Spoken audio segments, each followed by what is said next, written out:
કાજલ બુલેટિનમાં આપનું સ્વાગત છે। હું છું અજીત ઝપેલાલા। સમાચારમાં વાત કરીએ તો વડોદરા શહેર નજીક ભાયલી ગામની સીમમાં અવાવ રોડ ઉપર ધોરણ 11 સાયન્સની વિદ્યાર્થીની અને તેના બોયફ્રેન્ડને બાનમાં લઈ પોલીસના નામે રૂઆબ છાતી 3 નરાધમોએ વિદ્યાર્થીની ઉપર ગેંગરેપ કરતા ચકચાર જવા પામી હતી। સમગ્ર ગેંગરેપની ઘટનાના પડદા વડોદરા શહેર તેમજ રાજ્યમાં પડ્યા છે। ત્યારે આજે સાંજે વડોદરા શહેરના તાંદલજા વાસણા રોડ ખાતે વડોદરા શહેર મુસ્લિમ સમાજના અગ્રણીઓ ચિરાગ શેખ, વસીમ શેખ, અશફાક મલિક, ઇલિયાસભાઈ વાડીવાલા, ગુલામભાઈ વાડીવાલા, આરિફ મલિક સહિત અનેક મુસ્લિમ યુવાનો અને મહિલાઓ મોટી સંખ્યામાં ઉપસ્થિત રહ્યા હતા અને બળાત્કાર ગુજારનાર આરોપીઓને સખતમાં સખત સજા થાય તેવી સૂત્રોચ્ચાર દ્વારા માંગ કરી હતી। રિપોર્ટ सादिक काजलवाला। मैं तो यही कहना चाहूँगी कि डेथ पेनल्टी होनी चाहिए सबके सबको और उनके अगेंस्ट बहुत ही स्ट्रिक्टेंट एक्शन लेना चाहिए। The government of Gujarat, the supreme court, the high court, every court of India should take stringent action against such incidents. Thank you.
आज रोज जे हैवानियत भरू कृत्य कर्यु छे ते नराधमो विरुद्ध तांदलजा विस्ताરના અને વડોદરા શહેરના ન્યાય પસંદ લોકો એ આજે રેલી નીકાળી છે।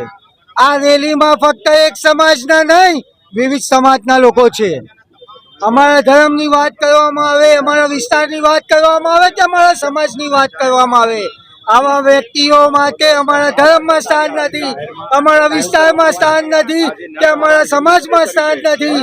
કેમ કે અમારો ધર્મ અમને એ શીખવાડતો હોય કે દારૂ પીવું, નશો કરવું એ હરામ વસ્તુ છે અને આવું કૃત્ય કરનારાઓને અમારા ધર્મમાં તો એવી સજા આપવામાં આવે છે કે જાહેર રોડ પર આ લોકોને લાવીને પથ્થર મારીને મારવામાં આવે અને ખાડામાં દાટવામાં આવે। આ લોકોને તો આ ધરતીમાં પણ જગા ન મળવી જોઈએ।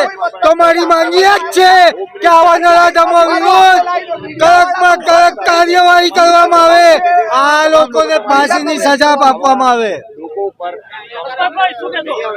બિલકુલ આ ઘટનાને અમે સખત શબ્દોમાં વખોડીએ છીએ।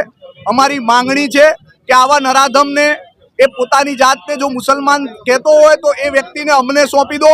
અમે અરબ કન્ટ્રીના કાનૂન પ્રમાણે એને જાહેરમાં ગાડી દઈને એને પથ્થર મારીને મારી નાખીશું। એની કોઈ સજા અમારી પાસે કોઈ માફી નથી। એવા લોકોની વિરુદ્ધ કાયદેસરના પગલાં સખતમાં સખત શબ્દોમાં એને સખતમાં સખત સજા થવી જોઈએ। વહેલામાં વહેલી તકે સજા થવી જોઈએ। ફાસ્ટ ટ્રેક કોર્ટના માધ્યમથી સજા થવી જોઈએ। અને હું આ દીકરીની સાથે છું, દીકરીના પરિવારને કહું છું કે આ દુઃખની ઘડીમાં કદાચ અમે તમને બીજી કોઈ રીતે તો સહાય નથી, પણ હું એક વસ્તુ જરૂર કહીશ કે વિથ પ્રોસિક્યુશન હું તમારા માટે એઝ એન એડવોકેટ આવીશ અને તમારા માટે જે ન્યાયની લડત લડવાની હશે લડવા માટે હું તૈયાર છું।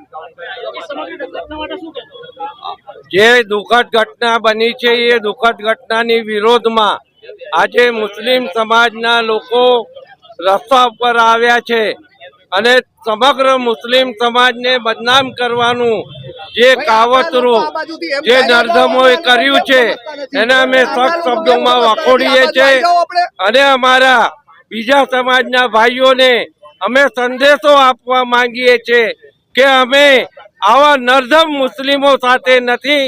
અમે મુસ્લિમ સમાજના લોકો આવી બળાત્કાર કરનારાઓની સજા મુસ્લિમની તરીકા મુતાબિક એને સંસાર કરવામાં આવે છે. એ સંસાર કરવાનું હોય પરંતુ વહેલીમાં વહેલી તકે ફર્સ્ટ ટેકમાં કોર્ટ ચાલે અને એમને ફાંસીની સજા થાય એ જ અમારી માંગણી છે. આજે નવરાત્રિના બીજા નોરતે જે બાયલી વિસ્તાર પાસે જે સુમસામ વિસ્તારમાં એક દીકરીનું અપહરણ કરી અને એને જે કૃત્ય કરવામાં આવ્યું તો જે અમારા પોલીસ બરોડા શહેર ક્રાઇમ બ્રાન્ચ એ સખત મહેનત કરી અને જે આરોપીને પકડાય છે તો સૌથી પહેલાં તો હું પોલીસ કમિશનર શ્રી બરોડા શહેર અને ક્રાઇમ બ્રાન્ચને અભિનંદન આપું છું અને જે આરોપી પકડાય છે એમને સખતમાં સખત સજા મળે અને અમારા મુસ્લિમ વિસ્તારમાં તાંદાલા વિસ્તારના તમામ મુસ્લિમ સમાજથી હું પહેલ કરું છું કે તમામ આરોપીઓને સખતમાં સખત સજા સાથે ફાંસી પણ આપવામાં આવે એ અમારી માંગ છે. સમગ્ર ઘટના અંગે શું કહેશો? સગી વર્ષની 16 વર્ષની છોકરી સાથે જે દુષ્કર્મ થયું છે બહુ નિંદનીય છે અને એમાં જેટલા સંડોવાયેલા છે એવા નરાધામી આરોપીઓને સખતમાં સખત સજા થવી જોઈએ. એમને ફાસ્ટ ટ્રેક કોર્ટમાં કેસ સ્પીડલી ચાલી અને ફાંસીની સજા થવી જોઈએ કારણ કે ગુનેગારનો કોઈ ધર્મ નહીં હોતો. ગુનેગારનો એક જ ધર્મ, એ ગુનો જે કરે છે એને સખત સજા થવી જોઈએ અને આજે અમે મુસ્લિમ સમાજ એના વિરોધમાં રસ્તા પર આવ્યા છે અને અમારી એક જ માંગણી છે કે એને ફાંસી થવી જોઈએ. અમારા ઇસ્લામ ધર્મ પ્રમાણે આવા નરાધમની તો એક જ સજા છે કે એને 4 રસ્તે ઊભા રાખી અને એને પથ્થરથી મારીને એને મારી નાખવા જોઈએ. છતાં બી આપણા બંધારણ પ્રમાણે, કાયદા પ્રમાણે અમારી એક જ ડિમાન્ડ છે કે ફાસ્ટ ટ્રેક કોર્ટમાં એને સજા થવી જોઈએ અને ફાસ્ટ ટ્રેક કોર્ટમાં કેસ ચાલી અને એને ફાંસીની સજા થવી જોઈએ. એ માંગણી સાથે આજે અમે મુસ્લિમ સમાજ વિરોધમાં આવ્યા છે. આજે બાયલી વિસ્તારમાં જે બનાવ બન્યો છે એક શરમથી ચકનાચૂર કરી દે તેવો બનાવ છે. અમારી સરકારને અને કાયદા કાનૂન વ્યવસ્થાને નમ્ર અપીલ છે કે આવા માણસોને જાહેરમાં લાવી અને આખી દુનિયા જોવે તેવી રીતે ફાંસી આપો અને અમને પથ્થરથી મારી નાખો જે અમારા ધર્મ પ્રમાણે સજા છે. આનાથી કડકમાં કડક સજા થવી જોઈએ અને આ લોકોને અમારા હવાલે કરી દેવામાં આવે તો જો આ લોકોની અમે એમની નાની યાદ કરાવી દઈશું અને આવતા દિવસોમાં કોઈ બહેન બેટીની સામે ખરાબ નજર નહીં જોવે એવી સજા આપીશું. આજે અમે સખત શબ્દોમાં આજે વખોડવા માટે આખા તાંદાજા વિસ્તારના માણસો ભેગા થયા છે અને અમે આજે પણ એ જ માગણી કરીએ છીએ આવા લોકોને જાહેરમાં ફાંસી આપવામાં આવે તો આવતા દિવસોમાં આવા બનાવ બધા અટકી જશે. इस वीडियो को लाइक करें, हमारे चैनल को सब्सक्राइब कर बेल आइकन जरूर प्रेस करें